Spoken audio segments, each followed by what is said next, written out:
I'd now like to talk about syncopation and exactly what that means. So syncopation is basically where the beat that you're making isn't falling on the strong numbers. So for example, we're not strumming on 1, 2, 3 or 4.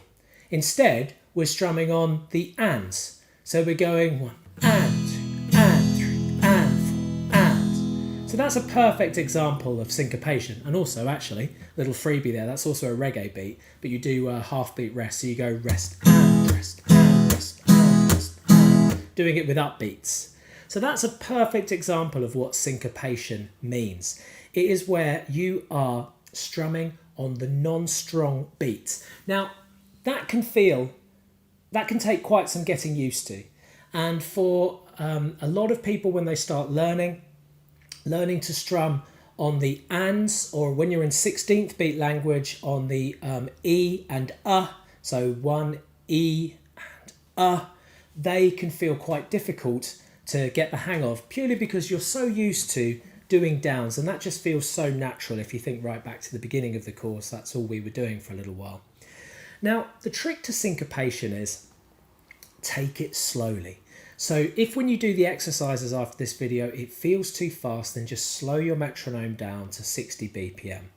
The other trick is count it out or write it out, okay? So what I'm going to do is I'm just going to take you through what the first exercise is. So that's in Syncopated 8th beat rhythms, the worksheet, which is in a further video.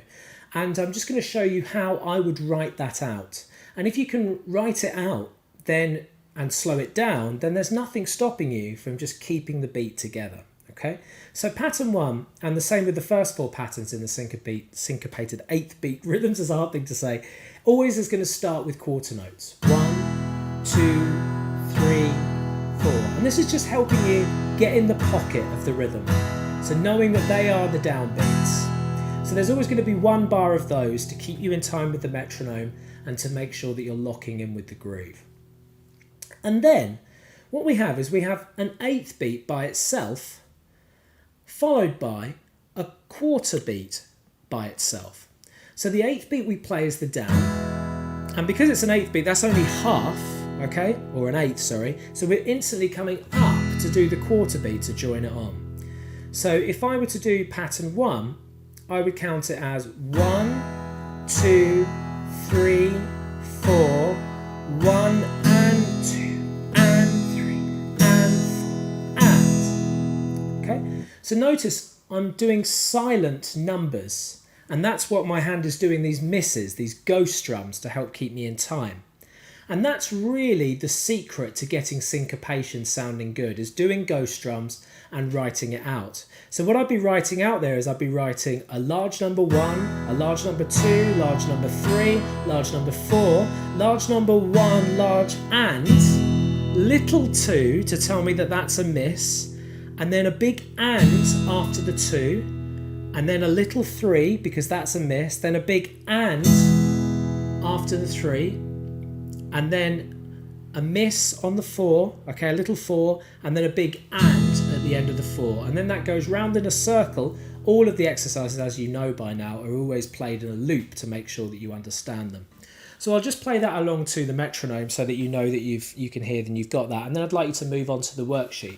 Remember, slowing it down, writing it out, taking your time, and doing the ghost strums as you're playing as well. Okay, they will become more and more important, especially as we start getting into 16th beat progressive rhythms.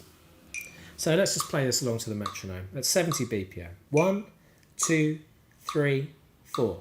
1, 2, 3, 4. 1 and 2 and 3 and 1, 2, 3, 4.